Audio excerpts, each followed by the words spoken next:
नुसतं एखाद्या करिअरला स्कोप आहे हा फार मोठा गैरसमज आहे.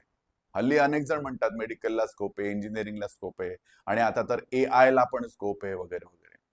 स्कोप कधी करिअरला नसतो.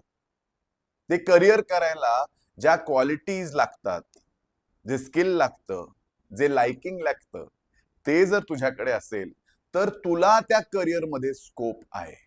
म्हणजे एखाद्याला जर बायोलॉजी, अॅनाटॉमी आवडत असेल, दुसऱ्यांची सेवा करण्याची प्रवृत्ती असेल, तर त्याला डॉक्टरी करिअरमध्ये स्कोप आहे. Same for commerce.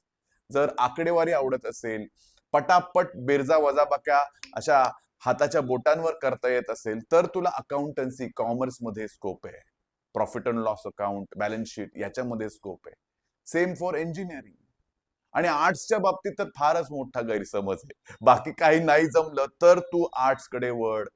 असं का?